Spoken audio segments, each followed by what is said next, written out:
To spot a liar. Paano mo malalaman sino yung nagsisinungaling? Lying is a major offense. It is a grave sin. Ang ilan sa 10 utos, yung do not bear false witness to others. Ngayon nag-google na. 10 utos na lang, hindi pa memorize. It is the 8th commandment. Huwag kang gagawa ng salita laban sa iba. Huwag kang magsisinungaling. But this sin is one of the sins that we most do. Ito yung kasalanan na palagi natin ginagawa. Palagi tayong nagsisinungaling. And why do we do it? We have different motives. Marami nagsisinungaling kasi tinatago nila yung kasalanan. They want to save their faces. Meron silang pinoproteksyonan na pagkatao.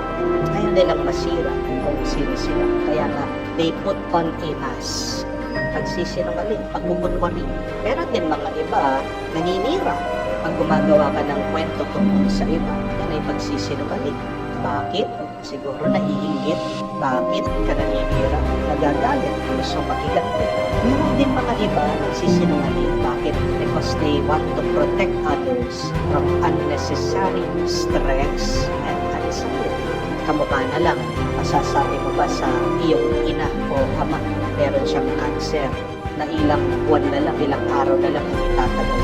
Yung mga iba nagsisinungaling to prevent unnecessary stress and anxiety.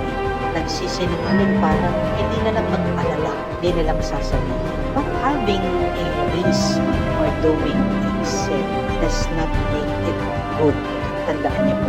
Hindi ibig sabihin, papaliwanag mo, i-justify mo yung kasalanan. Magiging tama yan. Meron mga kasalanan na kahit na anong paliwanag, kahit na anong dahilan, pag ginagawa mo yan, masama pa rin yan. So, the end is not justified by the means.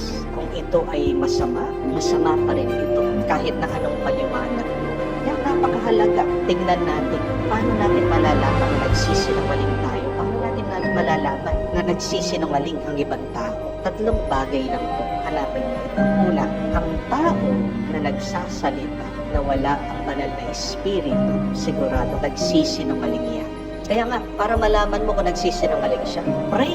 Pagdasal ka, pagdasal mo siya. Hindi niyo po napansin, pag nagbibigay ng testimony o patotoo ng isang tao sa korte, dadalhin nila yung Biblia, hahawakan, they would place their hand on the Bible, swearing an oath to tell the truth and nothing but the truth. Pagdaras, hindi makakapagsinungaling ang isang tao kung nandiyan ang banal na espiritu. Mapuponsensya at mapuponsensya siya. Madudulas at madudulas, lalabas at lalabas ang katotohanan. Kaya nga, if you're trying to investigate, trying to know if the person is telling the truth, before asking him or her, pray. Hingin mo ang tulong ng banal na espiritu. Dahil ang banal na espiritu ay katotohanan. Remember that. Second, look for details. Pansinin niyo po ang mga sinungaling pag nagsasalita. Very general. Hindi magbibigay ng detalye. Tatanungin mo siya, ba't ginabiga? Saan ka galing? Nagtrabaho, nag-overtime. Then masasabihin, sinong kasama mo? Mga kabarkada. Saan kayo pumunta? Diyan lang, sa tabi-tabi, malapit na. Very general. Diba? Pero tanungin mo, sino sa mga kabarkada mo? Sabi mo nga yung mga pangalan, tingnan niyo yung reaction ng mga yan. They will deflect the question para hindi pagsabihan, maggagalit-galitan, pagdadabog, maiinis yan, magwawala, tataas ang boses. Ikaw naman, para wala nang pinag-uusapan, hindi natatanungin. Pero ang tanong, nagsasabi ba siya ng totoo o nagsisinungaling? Tingnan niyo po, dito sa ating nabasang istorya, nakita nila kung ano yung totoo kasi tinanong nila yung detalye. Susana was framed for a sin that she did not do. Siya daw ay merong kalaguyo. She was being accused by these 2 elders. Pine-frame up siya nitong 2 matatandang mahihilig. Sila'y nagsisinungaling. Gusto nila siyang patayin. Pero para makita nila yung katotohanan, anong ginawa nila sa pagtatanong? Tinanong nila, saan nyo ba nakita merong kalaguyo itong babaeng sinasabi?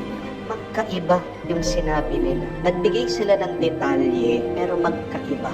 Mahuhuli mo ang isang tao sa pagsisinungaling niya, tanungin mo tungkol sa mga detalye. Madudulas at madudulas, lalabas at lalabas ang katotohanan dyan. Pangatlo, tingnan mo din kung nagtutugma yung kanyang sinasabi. Kamukha sa ating kwento, hindi nagtugma yung kwento ng dalawang mahihilig na matatanda. Pagkaiba yung mga puno na kanilang binanggit, yan yung pinakamadali na paraan para makita natin sino ba yung mga sinungaling sa mga nagsasabi ng katotohanan. Minsan, sa buhay lang ng tao, mapapansin mo yun. Kung ano ba yung lumalabas sa kanyang bibig, kung ano ba yung bunga ng kanyang buhay. If the person is inconsistent, hindi tapat, hindi tumutugma doon sa kanyang pananalita, sa kanyang gawa, sinungaling yan. Tandaan po natin yung tatlong yun. Pray for the Holy Spirit, ask for details, and look for consistency. Mahuhuli mo sino yung mga sinungaling doon sa mga nagsasabi ng totoo. But we should not stop there. Ano ngayon, pag nalaman mo kung sino yung sinungaling, hindi natatapos yung trabaho natin siya. Kailangan natin gawin ay paano ba natin mapapagbago yung mga sinungaling. Kasi ang nakakatakot, pag ang isang tao palaging nagsisinungaling, nagiging katotohanan yung kanyang pagsisinungaling. When a person keeps on telling a lie, the lie is becoming the truth. At nakakatakot yan. Kaya nga, what we should do is, once we have discovered that they are lying, we should not stop there. We should help them. We should try to rehabilitate them, to transform them into persons who speak the truth and live the truth. Dahil pag tayo ay nabubuhay sa kasinungalingan, diyan po nabubuo, nagkakaroon ng bunga, nanganganak ang ibang kasalanan. There will be a snowballing effect.